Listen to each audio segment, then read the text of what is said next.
Thank you for joining us for this segment of Leading by Example.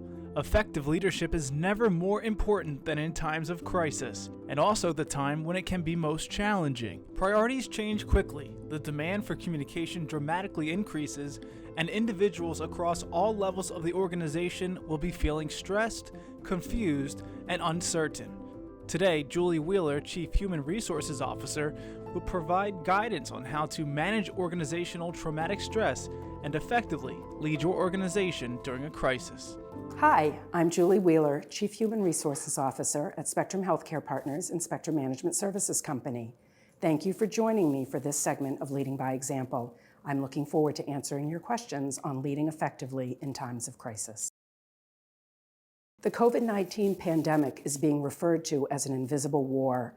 However, most of us who work in healthcare, whether clinical or administrative, did not sign up to go to war, yet here we are.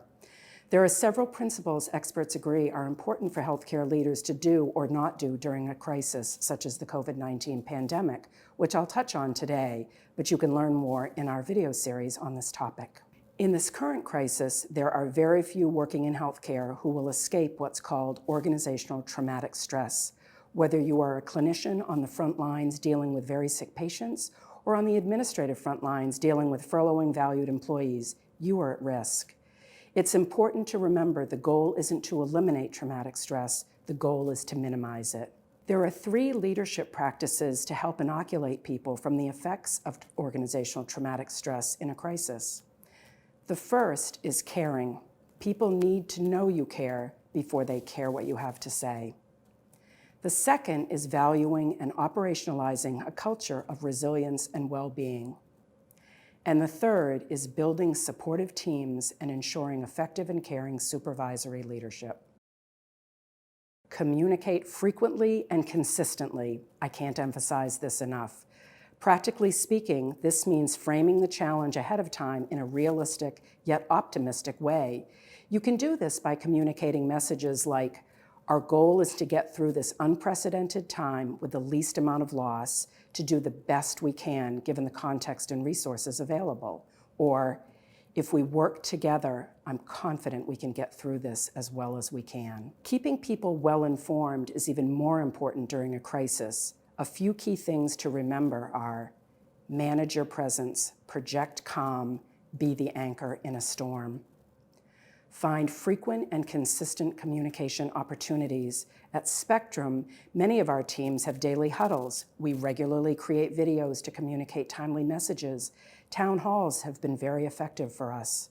Having meetings on a regularly scheduled basis provides much appreciated structure when things feel out of control.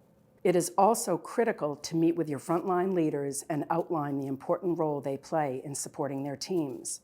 Most importantly, keep reminding people we will all get through this together. Monitoring the attitudes, stress levels, and emotional well-being of your teams has never been more important.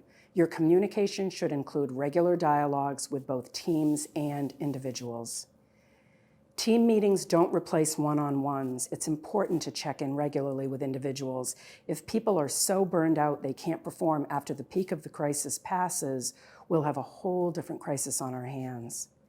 I encourage you to find creative ways to foster two-way communication. Meetings are an opportunity to give and get information. Yes, you want to keep people informed of new information and discuss the status of action items, but you should also use meetings as a way to remind teams their well-being is a priority. Ask what they need and do your best to get it, or at least let them know you're doing everything in your power to deliver. Some people don't feel comfortable speaking up in group meetings, which makes the one-on-one meetings very important.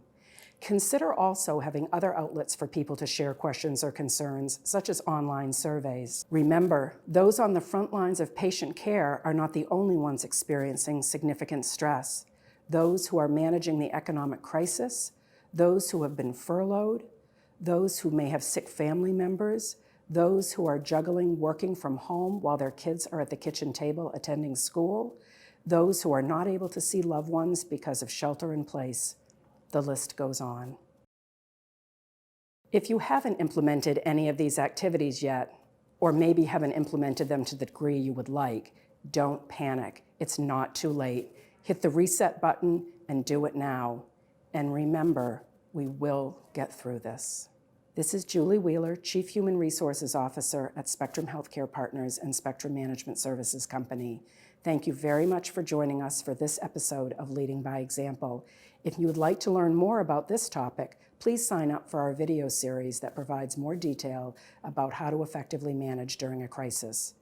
Please contact us if you have any questions or would like to access other videos in this series.